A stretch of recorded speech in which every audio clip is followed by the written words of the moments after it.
If you're researching dream interpretation and wondering how it all works, stay tuned. Today I'd like to share what I see as the connection between prophetic dreams and the supernatural. For over 20 years, I've helped thousands of dreamers worldwide make sense of their dreams, and I can do the same for you. Many folks I speak to don't even have a clue how to pronounce the word prophetic, and in turn, don't know what a prophetic dream is. In another one of my videos, I defined the term, or started to, so I won't go into detail today, except to say that, simply put, a prophetic dream is one that includes accurate and therefore beneficial information. When dreams deliver completely new information and insight, this allows us to see a matter from a different and enlightening angle, as well as gain previously undisclosed detail about it. In a nutshell, prophetic dreams contain supernatural information helpful to the dreamer. Information that couldn't be known by the dreamer aside from the dream, or the prophetic in another way. Prophetic dreams include information that up to the point of the dreamer didn't know or wasn't 100% sure about. I didn't know, for instance, that the health of one of my uncles was going to go south permanently until I received the info in a dream. And this information turned out to be important and relevant to my life and one of my situations. That prophetic insight prompted my husband and I to make an important decision when the time came. In another case, a prophetic dream revealed that I would accept a choir director position in the African American church I was attending. So when I was asked in real life, I accepted and had a blast. One dream described how I felt at the first rehearsal as swinging from a chandelier. A year later, when the time came for my husband and I to move to a teaching role there, I passed that role on to a very talented gal. But before that transition, I had a short dream of a pink mouse with very long rabbit-like ears and a long tail sitting on the door of a microwave in my way. It was one of those flash dreams, impressive, but only seconds long. So I knew that something was up and that something would at some point be standing in my way for a moment in time. But where? When? How? Well, the dream turned out to apply to my last day directing the choir. And this dream is an example of a dream prophesying the exact future. I wouldn't be able to change the future on this one for a couple of reasons. One, when it played out, it took me by surprise at first before I realized this was it. I hadn't made the connection until right in that moment with a microwave and songs, which both are brief.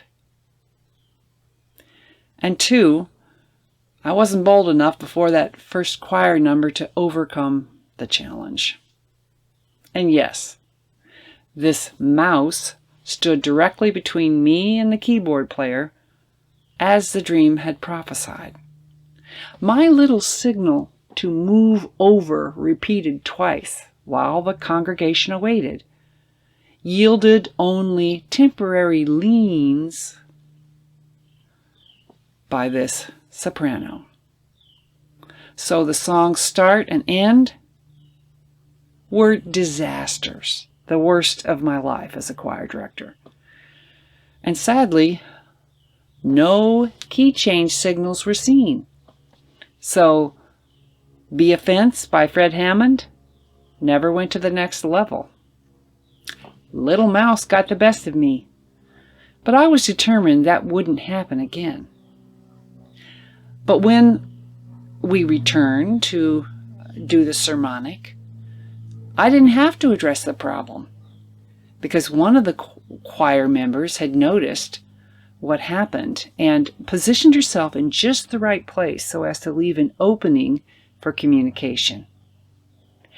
The result was glorious. The choir's rendition of Hezekiah Walker's Grateful was so moving, so much so that I got lost in the praise, even while directing. They never taught twirling in choir directing classes in college. But hey, at that point, the choir was on it. Prophetic dreams contain information that couldn't be known by the dreamer any other way except via the supernatural. Let's say your current situation of concern involves an opponent. You may learn in a prophetic dream what this opponent is motivated by, what they're cooking up, what their Achilles heel is, or whether you need to just step aside and allow for divine intervention. Those kinds of revelations don't come from a natural source like our souls. Our souls are made up of our minds, our emotions, and our will. And no one has convinced me that any of those have a way of knowing things yet to come. Supernatural revelations don't bubble up from our natural insides as humans. I believe supernatural revelations are sent. If the facts or insights revealed in a dream are beyond natural explanation when they play out, then where they came from would also stretch your imagination. I like to put it this way: supernatural info, supernatural source. It just makes sense. Even though I admit it's mind-boggling at the same time. So back to my mouse dream. What kind of a person would be depicted by a pink mouse with very long rabbit-like ears and a long tail? Well, mice feed on garbage. So this person was digesting some junk food. Think of that. Long ears, lots of listening.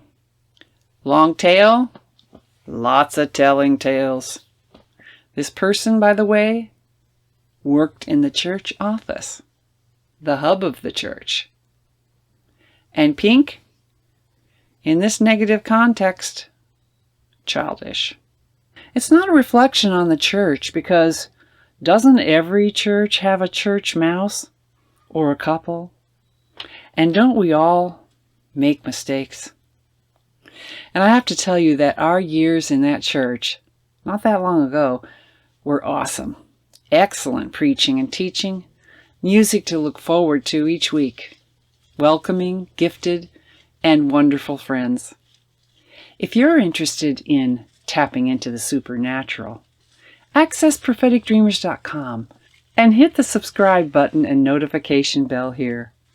Till next time, every blessing supernaturally, and live beyond your wildest dreams.